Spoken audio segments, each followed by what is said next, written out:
எதுவுமே கேட்காதா? தயவு செஞ்சு 19 ரூபாய் ரீசார்ஜ் பண்ணுவா. If matter you can't undertake my feelings. Please recharge me. நீ அண்டர்டேக்கர்னா நான் ஜான் சினாடா. You can't see me. Wait of far. ஒரு நிமிஷம் நான் சொல்றதை கட் பண்ணாம கேளுடா.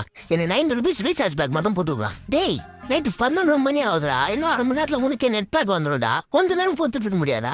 இன்னும் 5 நிமிஷத்துல எனக்கு ஆன்லைன் இன்டர்வியூ இருக்குடா. அதனால தான் நான் உங்ககிட்ட கெஞ்சிட்டு இருக்கேன். நீ போய் இன்டர்வியூ அட்டன் பண்ண போறியா? உண்மையாம் ஸ்டார் பிரைவேட் லிமிடெட்னு ஒரு அமெரிக்கன் கம்பெனிடா. இங்க நைட்டுனா அங்க பதவி. அதனால தான் எங்க இன்டர்வியூ இருக்கிறாங்க. ப்ளீஸ்டா இல்லா போன நான் உண்மையை சொல்லிடுறேன்டா. நடு காட்டுல இருக்கிற பெட்ரோல் பங்க்ல பெட்ரோல் போட்டேன்டா. ஸ்கேன் பண்ணலான்னு பார்த்தா நெட் இல்லடா. அதான்டா ரீசார்ஜ் பண்ண சொல்லி உங்ககிட்ட கால் பண்ணேன். அப்படியா? அப்ப பக்கத்துல யாருன்னா ஆரஞ்சிருப்பாங்களே, அவங்க கிட்ட ஹாட்ஸ்பாட் வாங்கிடுவேன் தானே. யாருமே இருக்க மாட்டாங்கடா. நம்மளே பெட்ரோல் போட்டு நம்மளே பே பண்ணிட்டு கிளம்பி வந்தோம்டா. அப்படியே போட்டு பெட்ரோல் பங்க் எந்த காட்டுலடா இது? சுடுகாடு. சுடுகாடா? இப்ப என்ன டைம் பாரு. 12 இப்போ உனக்கு நெட் வந்துட்டு இருக்கோம். நீ என்ன பண்ணு, ஸ்கேன் பண்ணிட்டு அந்த சுடுகாடுல இருக்க ஆவிங்களா இருக்குல்ல, இவ்வளவு நேரம் கிட்ட சொன்ன பேய் கதையெல்லாம் அந்த ஆவிங்க கிட்ட சொல்லி அதுக்காச்சும் நம்புதான்னு பாப்போம். தேடா போன 19 ரூபாய் ரீசார்ஜ் பண்றதுக்கு 19,000 பொய் வேற.